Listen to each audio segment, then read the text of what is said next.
Bonjour l'équipe, j'espère que vous allez tous très bien. Pour ma part, je suis ravi de vous retrouver une fois de plus pour une nouvelle vidéo et la continuité de la carrière avec Concarneau.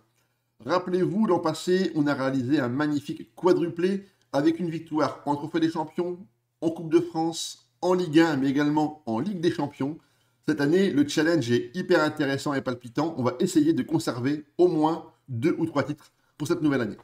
On commence tout de suite par le mercato estival et on va voir ensemble quels sont les joueurs qui nous ont rejoints.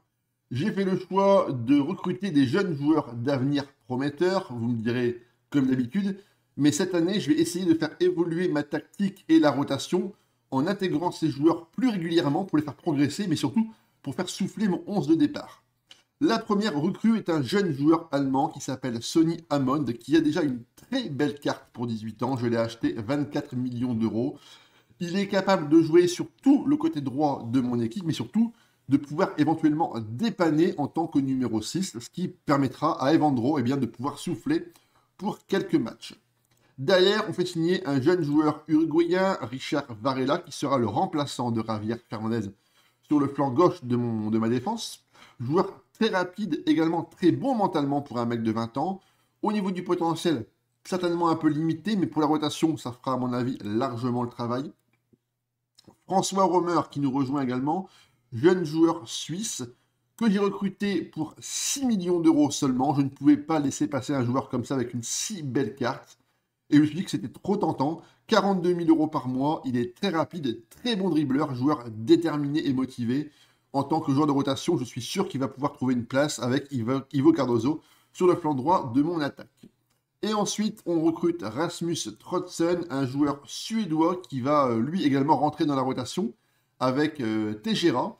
Joueur qui peut évoluer en tant que meneur de jeu avancé ou de soutien, mais je pense, à mon avis, qu'il va plutôt jouer en tant que regista. Il a toutes les qualités pour pouvoir le faire. Et il devrait sans difficulté pouvoir s'imposer, en tout cas pour quelques matchs cette année. On va ensuite signer une recrue très importante également, c'est Lovro Bilic, un jeune joueur qui peut évoluer à la pointe de l'attaque mais également sur le côté. Lui également très rapide, je l'ai acheté pareil pour 9 millions d'euros. Même si son temps de jeu sera certainement moins important, qu'il sera peut-être prêté, au moins je me dis que j'ai une munition supplémentaire sur le banc. Si j'ai un joueur qui est amené à partir, j'aurai des joueurs frais et disponibles pour pouvoir rentrer et j'espère performer très rapidement. Pour les départs, Nadamou s'envole du côté des Wolves en Angleterre où il sera titulaire. Il avait à cœur d'avoir du temps de jeu, je ne pouvais pas lui permettre d'avoir un poste de titulaire régulier.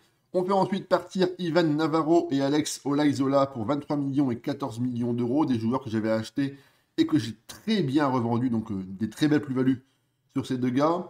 Notre gardien camerounais Pierre Omanbik, qui a donné entière satisfaction au club niçois, s'envole définitivement du côté de la Côte d'Azur pour 14 millions d'euros. Et From Ramsdale, qui ne jouait plus parmi nous, va du côté de Lyon pour 6,5 millions d'euros. Nous avions à cœur de défendre et de remporter ce nouveau trophée des champions. Malheureusement pour nous, on va dire les termes, hein. On a pris une branlée, on a été nul, ridicule devant le Paris Saint-Germain.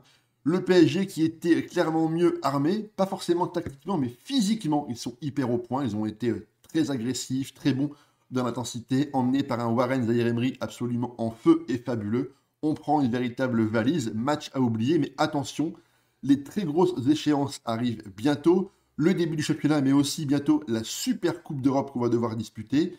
En tout cas, ça commence très mal et j'ai très peur pour le début de saison. Nous avions à cœur de regagner un peu de confiance avant le début du championnat. Malheureusement, on s'incline 3-1 contre l'Atalanta Bergame lors de la Super Coupe de l'UEFA. Une défaite qu'on pourrait qualifier d'encourageante. On a été clairement mieux physiquement, mais aussi tactiquement. Malheureusement, on a eu un gros problème au niveau de la finition. On n'a pas réussi à conclure nos différentes occasions. Quant à l'Atalanta, eux, par contre, ils ont fait preuve d'un réalisme absolument incroyable, avec 3 buts pour 1,14 d'XG. Donc, ils ont été absolument chirurgicaux lors des phases cruciales. En tout cas, c'est plutôt encourageant. Et on va tout de suite voir ce que ça a donné pour le début du championnat. Pour le premier match à la maison, nous recevions l'équipe des Verts de Saint-Etienne et on s'impose 2-0, des buts de Balefan et d'Ivo Cardozo. Sur un très bon débordement de Cacedo et un centre arrière puissant, le défenseur stéphanois loupe la balle et Balefan ne loupe pas le coche et pousse la balle au fond des filets. Le deuxième but est une action quasiment similaire, encore une fois un centre de Caicedo qui va venir trouver Ivo Cardoso quasiment au point de pénalty. On enchaîne ensuite avec une victoire à l'extérieur contre le Havre, un but de Maléfane, victoire 1-0.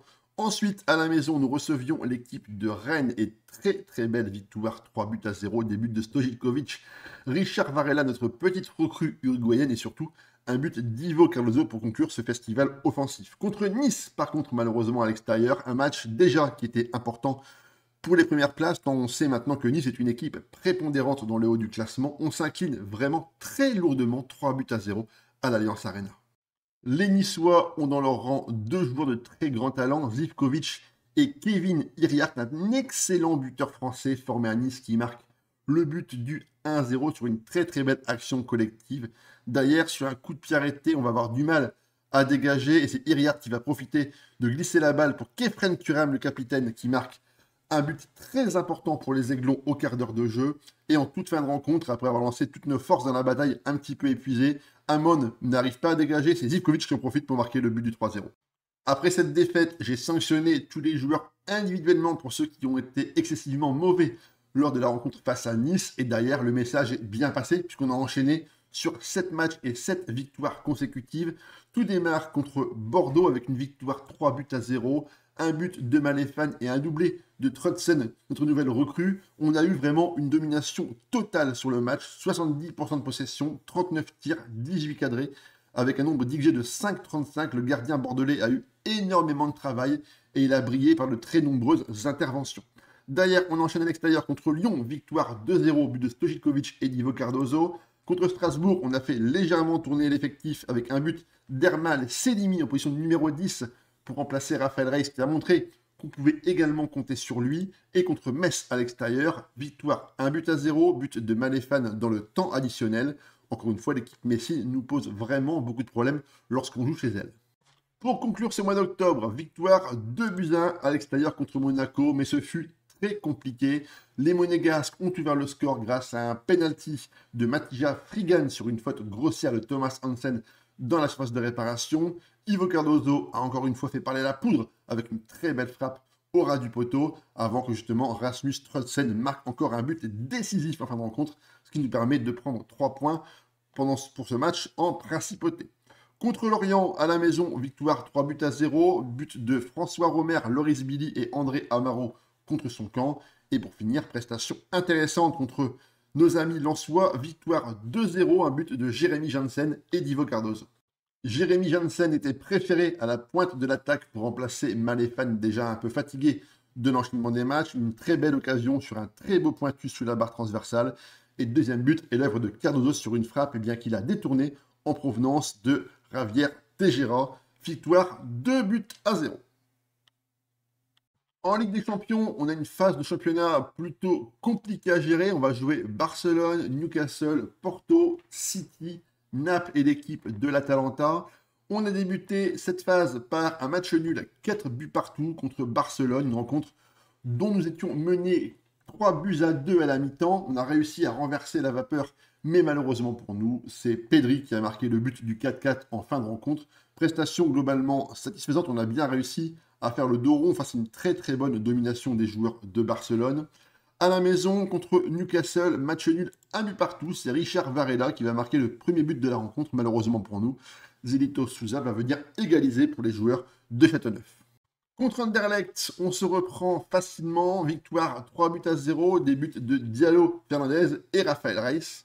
L'homme du match est bien évidemment Juan Carlos Caicedo, notre capitaine emblématique qui fait de très bonnes prestations. Godwin Diallo, notre buteur ghanéen qui a trouvé un petit peu de temps de jeu, prouve qu'on peut également compter sur lui pour la ligne d'attaque. D'ailleurs, c'est Fernandez qui va frapper fort sous la barre transversale pour le but du 2-0. Et en fin de rencontre, c'est Caicedo qui, encore une fois, va déborder, passer pour Cardoso. Un petit 1-2. Raphaël Reis qui glisse la balle à Diallo. La balle est contrée. Et ça fait, encore une fois, des points. Au classement, on est plutôt bien parti quand même. On est à une belle 15e place. Il reste bien sûr plein de matchs à jouer.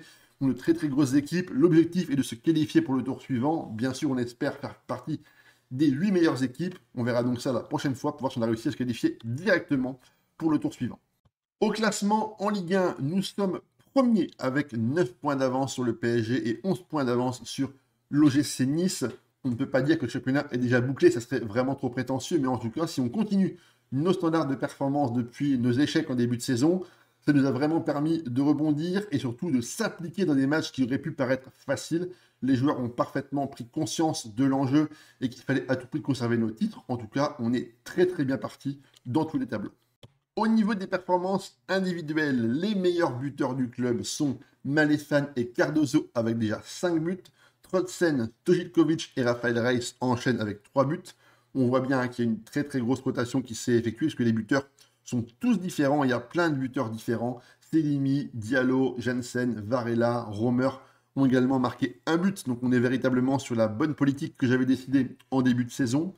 Pour les passeurs maintenant, c'est Stojikovic qui est en tête avec 7 passes D, avec Caicedo qui est derrière à 6 passes D. C'est excellent pour l'arrière latéral offensif. La meilleure note, bien sûr, c'est pour Caicedo avec 7,46. Il est devancé par Trotsen avec 8,20, mais qui n'aura disputé pour l'instant que 3 matchs, donc c'est un peu tronqué au niveau de la note. En tout cas, pour le moment, tout se passe bien. On se retrouvera très vite pour la deuxième partie de saison. Après des débuts plutôt poussifs, on est maintenant sur une très bonne dynamique et maintenant c'est à vous de jouer. Pour donner de la force à l'équipe de Concarneau, n'hésitez pas à vous abonner, commenter, liker et partager. Ça fera forcément chaud au cœur aux joueurs et j'espère que cette dynamique leur permettra d'enchaîner de très bons résultats. On se retrouve très vite. À ciao les gars.